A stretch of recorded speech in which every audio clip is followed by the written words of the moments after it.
এটা আমার without makeup skin. তোমরা অনেকেই আমার স্কিন কেয়ারটা জানতে চেয়েছো। দেখো, স্কিন হেলদি রাখতে হলে আমাদের ভেতর থেকে হেলদি থাকা খুব প্রয়োজন। তার জন্য বেশি বেশি ফল খেতে হবে, বেশি জল খেতে হবে, আর তার সাথে নিজের স্কিনের একটু যত্ন নিতে হবে। আর আমি এই গরমে নিজের স্কিনকে ভালো রাখতে এই স্ক্রাবারটা ঘরেই বানিয়ে নিই। তোমরা তো দেখলেই, প্রথমেই নিয়ে নিলাম মুলতানি মিট্টি, যেটাকে বলা হয় প্রাকৃতিক স্ক্রাবার।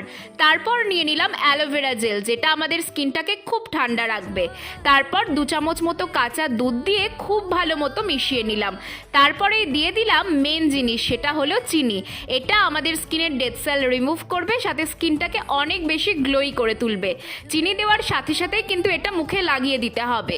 মুখটা ফেস ওয়াশ করে এসে 2 মিনিট ধরে এটা মুখে লাগিয়ে মাসাজ করে মুখটা ধুয়ে নিলাম। এবার রেজাল্টটা তোমরাই দেখো, স্কিনটা কতটা গ্লো করছে। তোমরাও কিন্তু এটা ইউজ করতে পারো।